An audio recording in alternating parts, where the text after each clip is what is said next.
Coming up on today's podcast, are you a classic grey area drinker? We will find out in this podcast. Sober stories, you'll hear about my issues with alcohol as well. It is an alcohol-related podcast that I think you're going to find inspiring.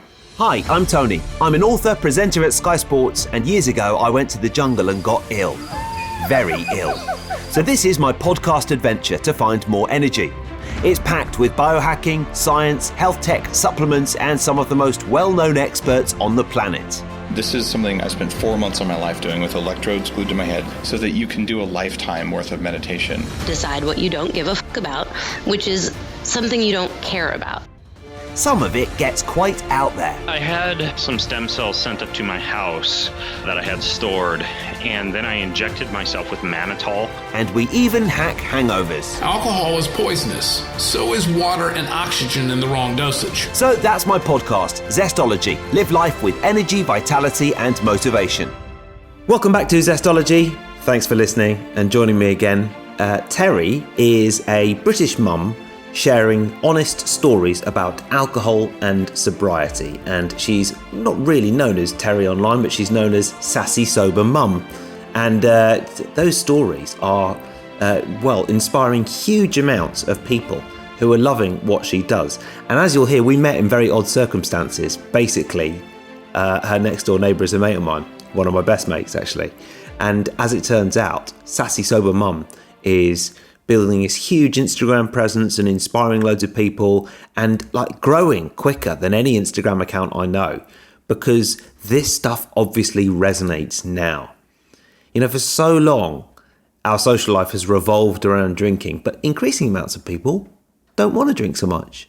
She's been sober since 2019, and now she shares her own journey and sober stories from everyday people. And this is, I mentioned at the start about grey area drinking. And she says, I used to be a classic grey area drinker. That means that I wasn't an alcoholic or dependent on alcohol to function in everyday life, but I couldn't just take it or leave it. I loved drinking, and it was a massive part of my identity. That definitely sounds like me, actually. Now I come to think of it, that was me. She says, I have zero regrets about quitting alcohol and live a full, happy and present life. And you're going to hear from Teri now. She's great company, and you can just tell why she's doing so well, because she's authentic and real. And in NLP we have this word known as congruence, which is when you're very congruent and authentic with your background and what you believe in, and that is Teri all over. So here is Sassy Sober Mum on Zestology.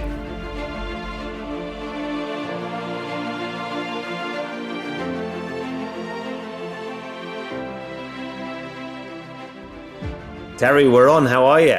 I am very, very well, thank you. How are you? I had to just click record at some point because we've been nattering away, and we never would have recorded anything had we not actually have pressed record. I know. So how are you? It's a strange story how we met, really, wasn't it? Yeah, it was. Yeah, we met in mutual friends' back garden. I had heard a lot about you, though, actually, through our mutual friend Rob, and so I was quite excited to get the opportunity to meet you. But likewise, and you're his next door neighbour, and that's so basically you're the next door neighbour of a mate of mine called Rob, and that's how we met. And you are really inspiring a lot of people, and then on Instagram in particular. After we met, I then spoke to a friend of mine who absolutely loves what you do. He's been following you. He's been very inspired by you. He's on his own sober journey, and he's actually just come back from a weekend in Snowdon, I think, walking up in the middle of the night with all his new sober buddies, and he's finding it really hard. And so it was really interesting because I was getting the perspective of what you were telling me about from someone else as well, and it's all the same sort of stuff. What would his friends think? Family aren't as quite as supportive as he'd like them to be. All that sort of thing, really interesting. It's hard, isn't it? Yeah, do you know, it's really hard, and it's difficult enough to realise that your drinking is problematic, and that's what happened to me. I spent a lot of my 20s and 30s drinking most nights in the week, all quite normal, I think, what I thought anyway. Nothing alarming, just sort of after work drinks or wine at home, de-stress, relax, Yeah. all that jazz. Oh, it's a glass of wine. I deserve this. Yeah, exactly. I put the kids to bed. They've been paid. Give me a glass of wine. Yeah. And that reward. And then, to face the fact that actually you're starting to wake up groggy and feel bad, and you just feel, for me, I felt like I was running at 50% all the time of my battery. I never felt 100%, and that was really making me feel quite down. So to decide to look at your relationship with alcohol and even contemplate stopping drinking is really difficult, massively difficult. Then you have the absolute black hole of doom, which is telling people that you're not drinking anymore and everybody hating you for it. Right. Yeah. Do they hate you for it? Well, I think so. I posted something actually at the weekend about how I didn't have a really gory rock bottom story. And that's probably been one of my highest engagement posts. It's currently over 10,000 likes, and that's a lot of engagement for me. But more than that, there are so many comments on that post of people just feeling really validated that society assumes that you can't have fun anymore because you're not drinking. And I think that is a big issue at the moment, what people face. And a lot of people will, I said in that post, they project their own drinking issues onto you, I think. So one of the things I said, and it's quite bold, but usually the people that shout the loudest about you being boring are the ones that have the bigger drinking issues in your group. So it's fascinating. It's something that we need to keep exploring. There is definitely a big shift in sobriety at the moment, and lots and lots of people contact me every day for help and support, or to tell me their good news that they've had a holiday, or sober, or they've been inspired to just even look at going sober. But there's certainly a lot of difficulties to navigate in that early part of the journey, and the biggest one is, I think, the whole thing around friends and socializing. And because I've sort of been on a similar journey. I haven't given up alcohol, but I never had a problem with it. I just feel so dreadful when I drink it. I'm such a lightweight that I just don't drink very much anymore. And admittedly, I did used to drink quite a lot in my 20s and 30s. So perhaps that was my own journey. But for me, it was, I suppose it wasn't really thinking that other people were looking down on me or couldn't accept the fact that I didn't want to drink. A lot of it was my own stuff. So, for example, this week I'm going to the cricket with my buddies, and it's a big day out. We get there at 11 and everyone's drinking by 12. And I'll have a couple of drinks, but they will have at least 5 times as much to drink as I will. And then we sort of go out afterwards, and by about 9 o'clock, they're not making much sense, and it's time for me to go home. Yeah. And so the issue for me is like coming to terms with the fact that I felt a bit boring at 9 o'clock going home when everyone else is still out. And actually, they're just used to it now. Oh, yeah, Tony doesn't have that much to drink. When we get the beers and we get him a gin and tonic, and he'll sit there with that for 3 hours and he'll be absolutely fine. It was my stuff, not theirs, actually. That's interesting. Yeah. That's interesting. But I do think that there is, we are told, the messaging that we are told from when we are very young is that you need alcohol to basically do everything. Yeah. If you feel sad, have a drink. If you're elated and you've just, got a degree, have a drink, etc., etc. So, and then we see it in films, and up until recently, we'd see it in advertisements on TV.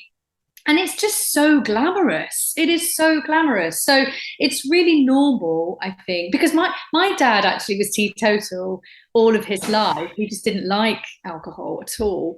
But I remember how much stick he used to get from my family. Yeah. Half of them were Scottish, so they were very big drinkers. And they never stopped giving him Right. You know, giving him a hard time. That's really sad, isn't it? Yeah, it is. It is really Yeah. sad. Yeah, but I find that really fascinating, and I wonder. There's a thing in this sort of sober community at the moment that, you know, alcohol is the only drug that you have to justify giving up, and that, I think a lot of people don't realize alcohol is a drug. It is still That's very interesting. It's a Yeah, safe, it's so true, isn't it? You actually have to justify it. Why don't you drink? Why don't you drink? Yeah. It's like, well, what's wrong with you? What's wrong with you? And that's the other thing. So when you say, I don't drink, or I'm not drinking, they say, oh, did you have a problem with it? And it's just, you know, people need you to be an alcoholic or have a really, really big problem. They can't accept that actually I just got fed up with it. Yeah. Yeah. How annoying. That's when it's like when people say to me, I say, oh, I don't eat gluten. And they're like, oh, are you allergic to it? Yeah. No, I'm intolerant. Oh, right. Oh, it's just like, oh, well, so it's not as bad. Yeah, I know. People have usually got an opinion, haven't they, on these things? Wow. Interrupting this podcast for one moment to let you know that it is brought to you by my podcast partners and a scientific breakthrough in anti-aging and longevity. Age beautifully and feel younger with healthy hair, skin and nail growth by taking Spermidine Life. Spermy your what? I know, spermidine. I mean, well, you've probably heard me talking about it now on this podcast. And studies have shown spermidine may transform your cellular health, cardiovascular function, and improve memory, immune function, and sleep by enhancing autophagy. Spermidine Life is the only clinically tested spermidine supplement that promotes cellular health and longevity. And as you know, it is very popular in my house. We really do believe in the power of spermidine. I first heard about it when I interviewed Dr. David Sinclair, the absolute foremost expert on longevity. He's been on this podcast as well, and he's on the board of Spermidine Life. And if you go to spermidinelife.us and use the code TONY20 at checkout, you will get 20% off. That is TONY20 at checkout. It's possibly time for you to try spermidine. Yeah, I know. It's just it's one of those names that you'll never forget. And if it helps you live 20 years longer or 20 years better at the end of your life, you won't forget it either. Now back to the show. Yeah, but it is interesting, isn't it? Because actually, to me now, I don't like getting drunk now. I just don't. I don't feel good. I don't feel good drinking loads. And there are so many different ways to having fun, but I think it's quite a long process going from A to B. And it's taken me quite a few years to feel comfortable with not drinking on nights out or just having a little bit. And we had a family holiday. The day after we saw you, we went over to Studland in Dorset with my family. Yeah. And, we had like 3 lovely meals. And what they have is at this hotel, they have a babysitter who sits outside your door in the evenings. Wow. It's great. And then they'll just give you a call, or they'll come to the restaurant if there's like anything happening. And nothing was it, but it's just brilliant. You've got a babysitter and a listening service, they call it. And the whole family were drinking apart from me. But I think I'm sort of comfortable with that now. But I have, it's been quite a journey to get there. Does nobody say anything like in that situation? Do you never get even one comment like, on, just have one? More sort of, it's sort of, I suppose they're used to it now, but sort of, do you never have any wine now? Do you like the odd red wine, or, but no, I mean, they're pretty cool with it. I mean, they sort of know that I'm the healthy one, inverted commas. And so, the thing is, sometimes I will have a drink. It just depends on how I'm feeling, but only 1 or 2. Yeah, so you're one of these, I would call these sort of elusive, take it or leave it people. Yeah. I'm not like that with other drugs, though. I've had my own addiction issues, but alcohol is not one of them. Yeah. But that's the sort of the elixir of this whole, setup, is that people are desperate to get to a place where they can just take or leave alcohol. And some people can. And a lot of people can't. Yeah. And I think that there's so much shame wrapped up in that, and I felt that as well. I I know that I was always the one that was like, okay, I finished my glass of wine. Come on, where's the bottle? Yeah. Show me where I get my next one, please. Yeah. And I'd even be looking at, when they're pouring the wine into everyone, is anyone getting more than me? Which makes me slightly obsessive. Wow. But I actually, I'm just really open about it now. Yeah. And part of my Instagram has given me that confidence to share my real honest stories. I think that's part of the reason why it is growing so much, because I'm saying what people are afraid to say, or maybe don't even want to admit. But yeah, I think everybody wants to get to that kind of, I can moderate. But for me, and I know for many others, moderation is really, really hard. Yeah, I've learned how to be very honest with my story. And I do think that a lot of people have been really drawn to that, because I'm saying things that at the moment, not a lot of people are saying. Because they're quite dark and they're quite embarrassing. And I post photos of myself that are like the opposite of all these filter, standing in the right light to make yourself have a six pack. I post photos sometimes of me when I've been drinking and I look awful. Yeah, I've seen, no, you don't look awful, but I've seen you just look drunk. That's it. Yeah. But moderation is, that is, for me, I think that I try to moderate my drinking for at least 10 years. And it is so much hard work. Moderation is like a full-time job. Yeah. It takes up so much mental space and energy, and you're always setting yourself up for failure, because alcohol is highly addictive. And as soon as you have your first glass or two, it starts to change the way that your brain works. Yeah, you haven't got any self-control after a couple of drinks, have you? Exactly. It shuts down, the prefrontal cortex, and starts to numb all of those sort of thoughts around how to make good decisions. And so it's just basically, you're always pushing water up a hill if you're trying to moderate. If you're somebody that has to moderate, then you probably will never really get to that point where you're going to moderate, because you obviously have an issue with alcohol, and that is okay.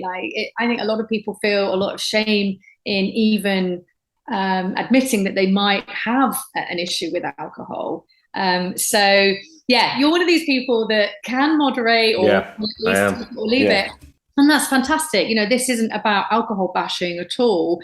But on my Instagram, I just try to encourage people that, look, you don't have to crash your car or lose your job to look at your relationship with alcohol. If it's making you feel bad, that is a good enough reason to start addressing it. One thing I did want to ask you is we've talked about the reaction to drinking and to being sober, but what about the reaction to what you're doing now? Because you're being very honest, you're a very successful person, you have a job, and a very successful job as well. You've obviously got a large family and friends, and I've met some of your friends.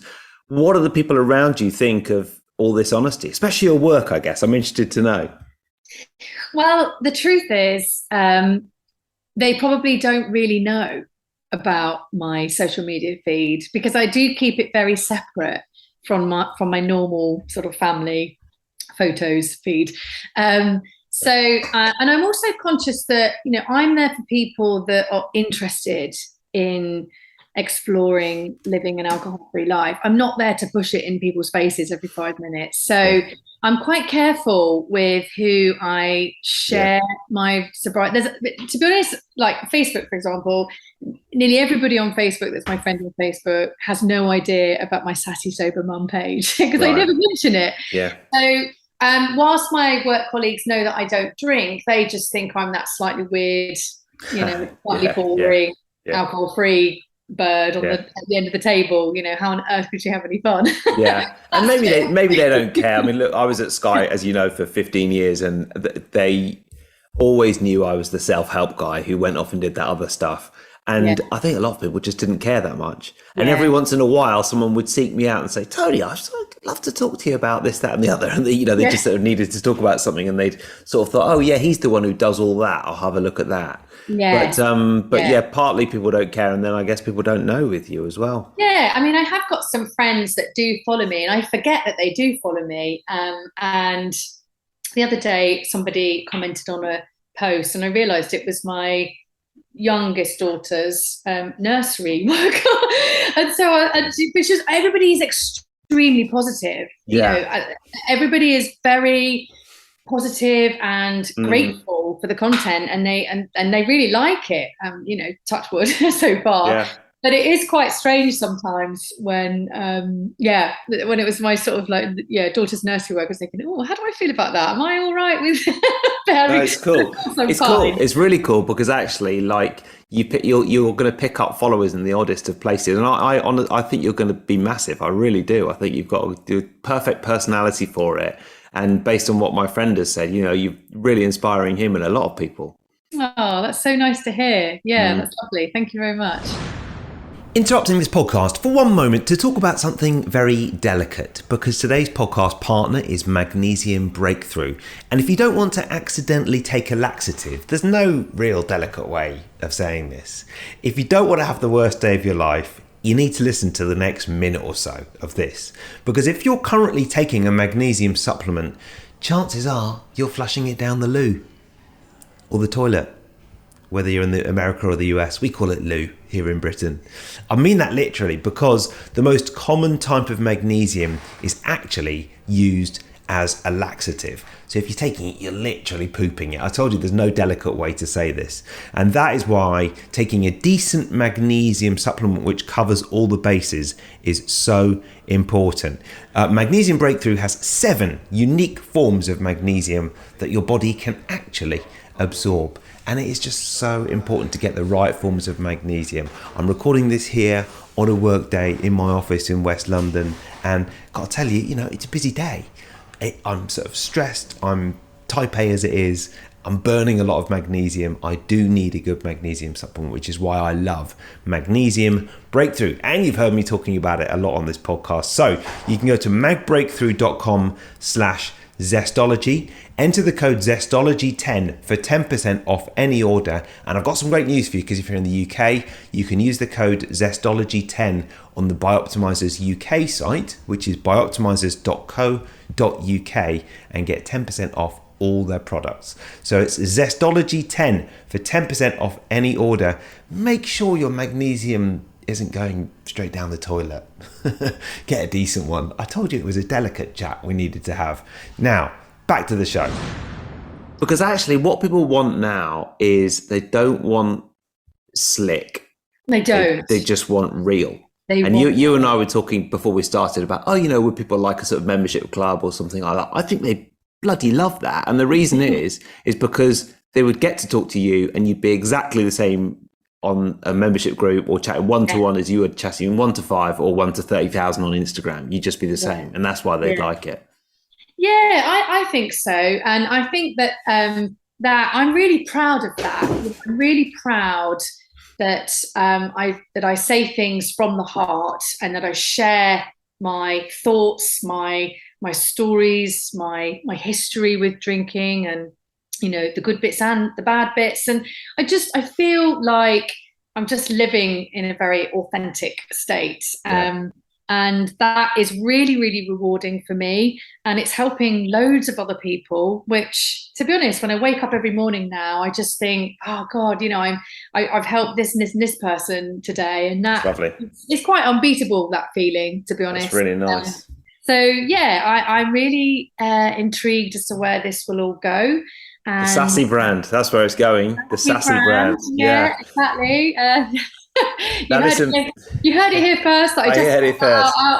Sassy brand. I want 10% on all sassy merchandise ideas. Now, look, I've only got a couple of minutes left. So what is one book that you would recommend and one tip for living with more energy and vitality? So one book and one tip. Oh, my God. Is it one book about anything? It can be about anything. It can be fiction. It can be a book. And if it's not a book, it could, be anything cultural. It could be an Instagram feed. But it's something, we're looking at a resource and then one tip for living with more energy and vitality.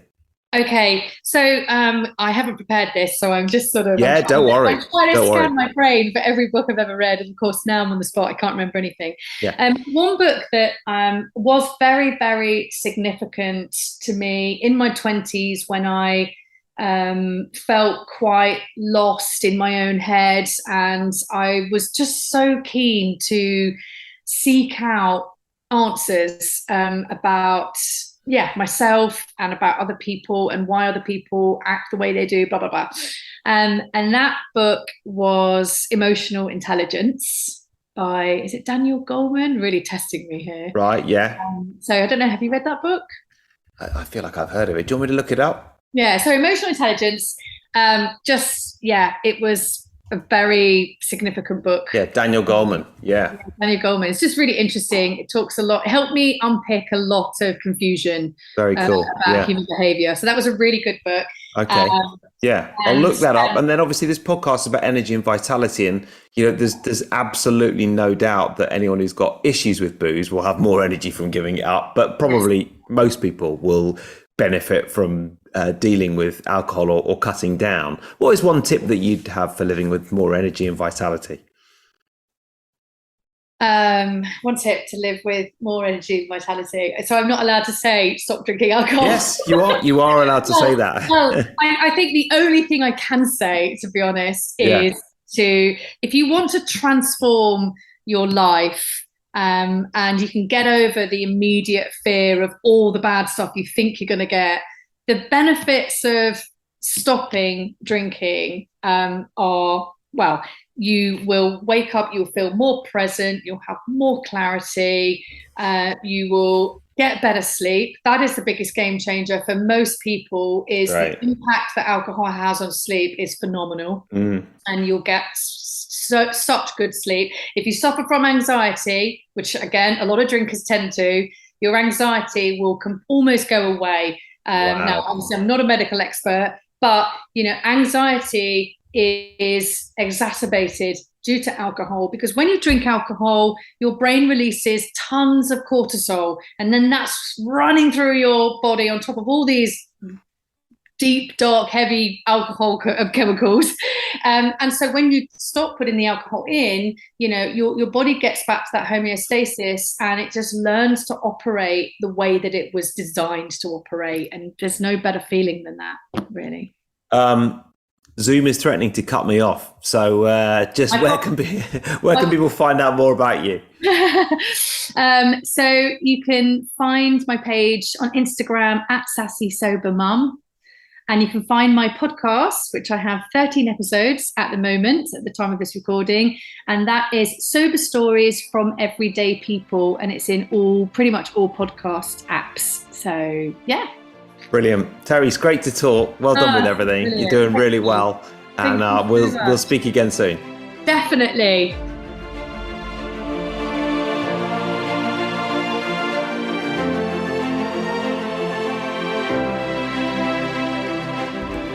Thank you to Sassy Sober Mum. Thank you for listening to Zestology. And I'd love to hear what you think, actually, because, when I was recording this podcast, I was like, I've never had an issue with alcohol. And I never have. But when Teri started mentioning that grey area drinking, I was sort of thinking, yeah, that was me. Not anymore, but it was. So I have a feeling we're going to hear a lot more from Teri. And today's podcast is brought to you by the wonderfully named, my new podcast partner, Spermidine Life by Longevity Labs. This is the thing to do and to take if you want to live longer, if you want to deal with anti-aging, but also if you want to look good, if you want better hair and skin and nails. And it's all because of autophagy. Okay, so if your spermidine, your natural levels of spermidine diminish over time, but you can boost them with a supplement, and the best supplement out there for this is Spermidine Life. And this is developed in Austria, and it contains lab verified spermidine rich extract.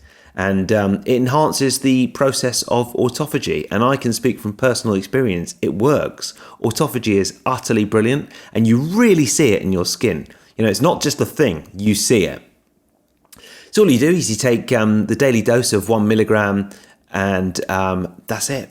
And you start to see the short-term benefits and hopefully the long-term benefits as well. You can use the code TONY20 at checkout to get 20% off all Spermidine Life and Essentials products. So that is Spermidine Life, and use the code TONY20. If you use that, you will get 20% off all of their products on your first purchase. And the website is spermidinelife.us, although they ship all over the world as well. So Spermidine Life is what you want to go for. Use the code TONY20. Again, let me know how you get on. I mean, another way to look good and have better skin and hair and nails is not drink so much, as you heard from Sassy Sober Mum. And actually, if you go to her Instagram, at Sassy Sober Mum, you will find, as she said in this podcast, all those pictures of her before and after. And it is incredible. So option 1, giving up alcohol. Option 2, Spermidine Life. Use the code TONY20. Option 3, a bit of both. Have a great week. Thanks for listening. I'll see you next time.